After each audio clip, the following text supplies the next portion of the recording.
Haji, yes, ready, start. However, the existence of human rights, the very characteristic of these rights was not discovered or forged in 1948. These rights have existed ever since the advent of men and women.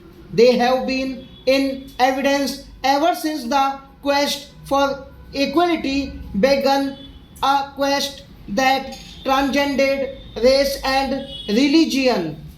Indeed, human rights are intricately linked to the evolution of human society. The sages of ancient India realized the importance of human election to the state assemblies and every election, even to the local self-governing bodies, brings us face to face with the serious shortcomings in our electoral system.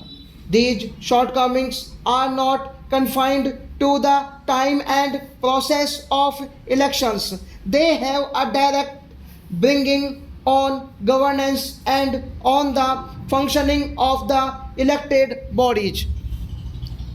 If we take the accumulated experience of governance at various levels and of the functioning of our elected bodies in the past few decades, we see how the infirmities in our electoral system have greatly weakened Indian democracy. The common people are the ultimate sufferers of flawed elections and the bad governance that results from them. Such governments lack the capacity to deliver on their promises to the electorate. This is the main reason why the political parties and the entire electoral exercise have less credibility today than before in the eyes of the voters.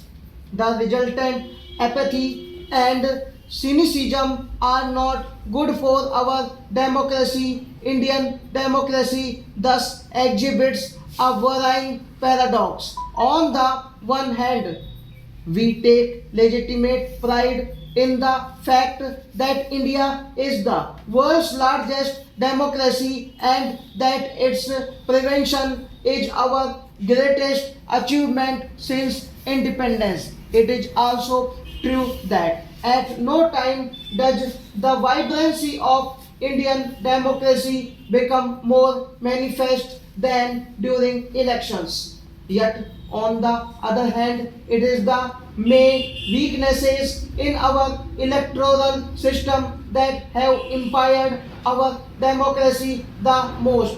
Removal of this paradox is the greatest task before us as we get ready to face the challenges and opportunities of the 21st century. Electoral reforms, therefore, must become a matter of high priority for the entire country and especially the practical class. The national agenda for governance, which my party and our alliance partners have jointly adopted as the basis for our government, has clearly stated our commitment to implement electoral reforms. Personally speaking, this has been my area of concern for a very long time now. Stop.